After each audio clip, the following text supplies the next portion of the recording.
The Donoghs are up here in the Pacific Northwest, and it's dark. We just got done with Thanksgiving, and now we're moving into Christmas. Cliff Mass, who is a prominent meteorologist here in the area, he wrote a blog post talking about how, in fact, it really is some of the darkest days we've had in the last few years. And that is because of very thick cloud coverage, a lot of rain, and just the shortening amount of daylight. It's a good blog post. I'll make sure I include the link below so that you know you're not alone in feeling gloomy or sad, because there's really less daylight to make you happy. But at the very end of the blog post, he said something that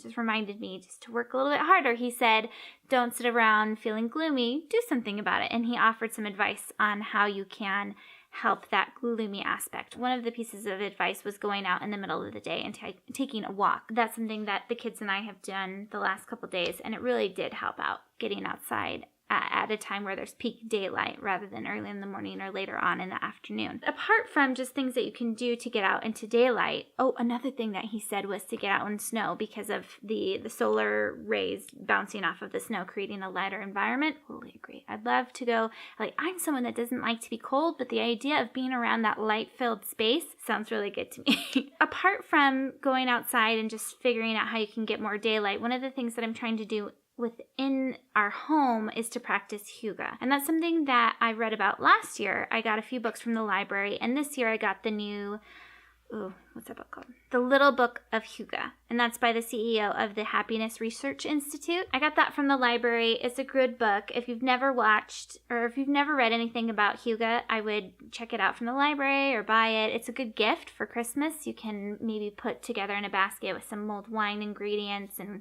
like a cozy blanket, some candles, something like that, and give that to a relative or a friend. Denmark is the happiest country out there, and this is their way of life, is practicing, as I think the author, he named off a few different ways of that Hyuga is referred to and how it's described in Denmark.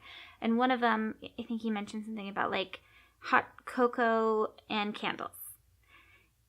And that sounds about right with what he was describing. Practicing it in our home and making sure that inside our house is a cozy environment. Being intentional with our environment is what I'm trying to practice going into Christmas especially. For Thanksgiving, we did a little bit of that. I love the idea of the first thing with Hyuga is the baking aspect. He talked about indulgences, but beyond just indulgences, it's the idea of having something homemade and something that you've put your time and effort into creating. And I definitely felt that in Thanksgiving. There's something really fun and very, just something that really does create that happiness in being in the kitchen around simple ingredients and making something out of it that not only you can enjoy but share with others. So baking and making things from scratch, which I already do a lot of. It takes time, guys, and it's a lot of work, but it saves you money, makes you a little bit more healthier, and it makes you happy. The act of doing it does for me. The second thing I did last year, I added candles into our home, just a couple here or there.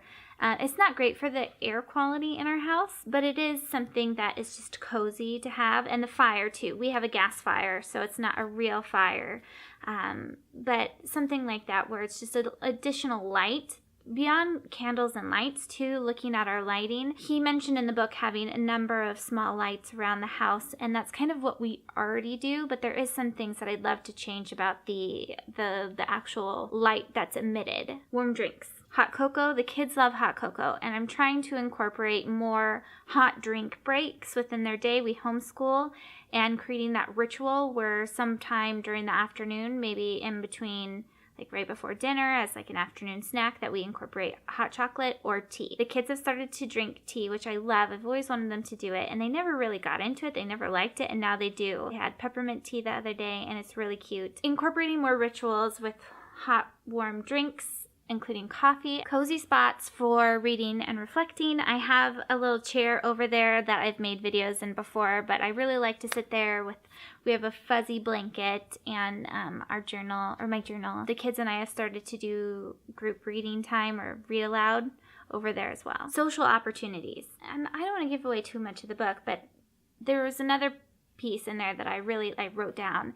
I think it was called a pantry party, where you invite people over to create staples. And that is an important point too, the social piece, because when it gets darker, we tend to just stay indoors and not want to get out. At least I do. Being more intentional about getting out and seeing people in ways that create happiness. So it's not all going to a bar or anything like that. That's loud music, but it's more Hyuga.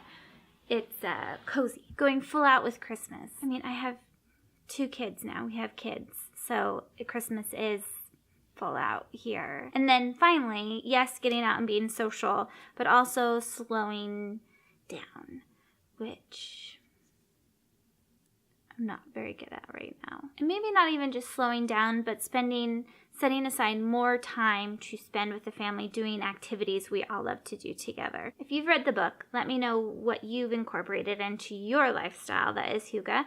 I mean, just with the way that we live, reducing our waste, making a lot of things at home. I feel like a lot of our life, and I do, that brings me happiness, making things from scratch. It might not do that for everyone, but it does bring me happiness, using things that are reusable, that are real versus paper and plastic that are throwaway. Buying things with intention makes me feel a little bit more like warm and cozy and happy. But I know there's always room for improvement for creating a really intentional environment that fosters that feeling of happiness for myself, my husband, and our kids.